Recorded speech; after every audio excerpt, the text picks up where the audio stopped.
Bom, pessoal, vou corrigir aqui com vocês o exercício de número 7 da lista 4, tá?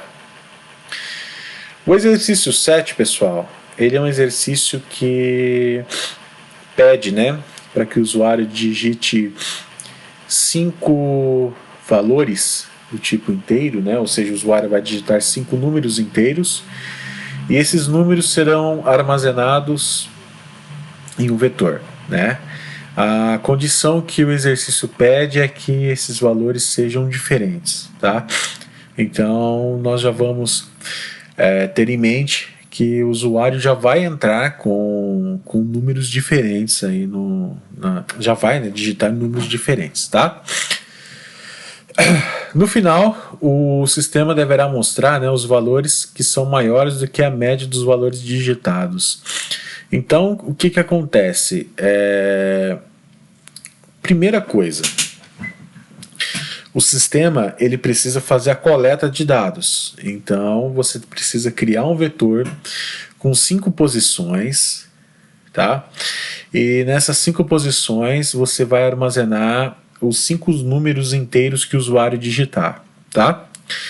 Depois que você armazenou os 5 números, né, que o usuário digitou, você precisa colocar um segundo last repetição for, né? O primeiro last repetição seria para fazer a coleta e o segundo last repetição seria para você fazer o cálculo da média, tá? Então, você vai fazer o cálculo da média e, por último, você vai colocar um terceiro laço de repetição, né, para fazer mais uma varredura, só que neste caso você vai fazer uma comparação. Então você vai pegar cada elemento do seu vetor e comparar para ver se ele é maior do que a média. Se for maior do que a média, vai imprimir na tela conforme está especificado aí no exercício, tá? Então vamos lá, vamos dar uma olhada como que eu fiz aqui.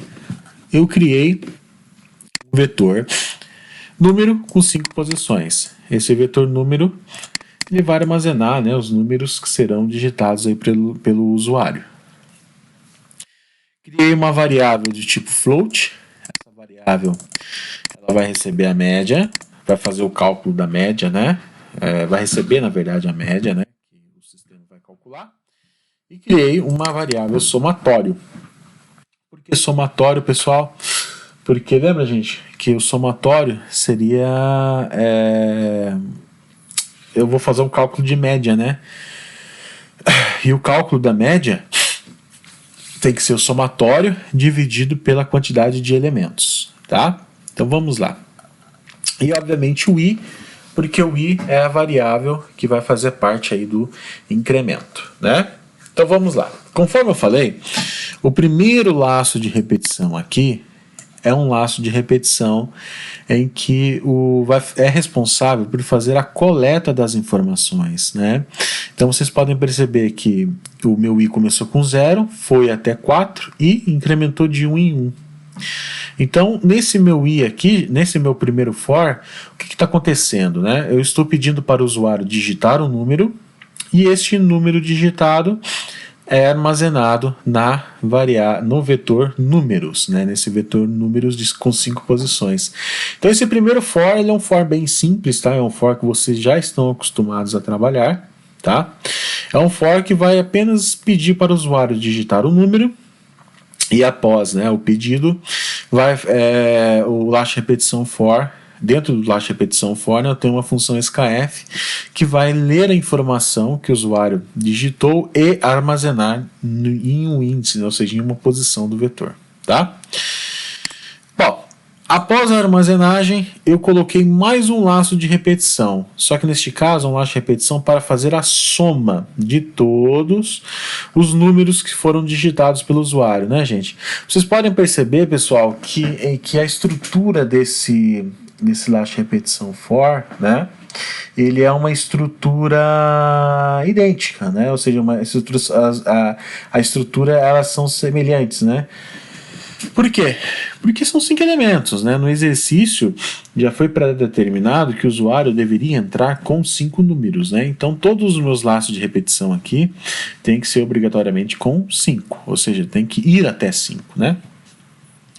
Bom, então nesse segundo laço de repetição, como vocês podem perceber, eu vou fazer um somatório, ou seja, a minha variável somatório ela vai somar todos os números que foram armazenados no vetor números, né? Então vocês podem perceber que eu tenho uma variável somatória igual a zero, então somatório recebe o quê? Somatório mais número na posição i, ou seja, é aquele somatório comum, como vocês já viram em outros exercícios, né? Então vai somar todos os números e armazenar aqui, tá? Calculei a média. Bom, a minha média nada mais é do que o somatório dividido por 5. Por que 5, professor? Porque eu tenho são 5 números, né, que o usuário digitou. Logo em seguida, eu coloquei o valor da minha média, né, ou seja, já imprimi aqui na tela, né, qual foi a média, qual foi a média pré-definida, ou seja, qual foi a média calculada aí, e coloquei a frase. E os valores maiores que a média. Agora, quais são os valores maiores que a média? Gente, bem simples também. Mais um laço de repetição for, tá? Um for que começa no 0, vai até 4, né? Porque são 5 posições. Lembrando que o 0 também é uma posição. E aqui, bom, se o número armazenado na posição i aqui no meu vetor for maior do que a média, simplesmente eu vou imprimir na tela, né? O exercício está pedindo isso, né? No final, mostre os valores do vetor que são maiores do que a média dos valores digitados, né? Ou seja, se o número que está armazenado no vetor for maior do que a média que foi calculada aqui, eu imprimo na tela, tá?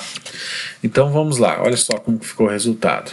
Vou digitar 5 números aqui, ó. 1, 5, 7, 3, 4. Tá? A média é 4. Aqui, tá?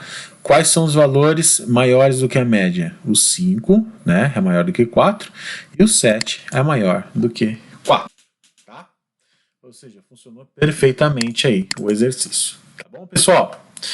Bom, é isso aí. Forte abraço.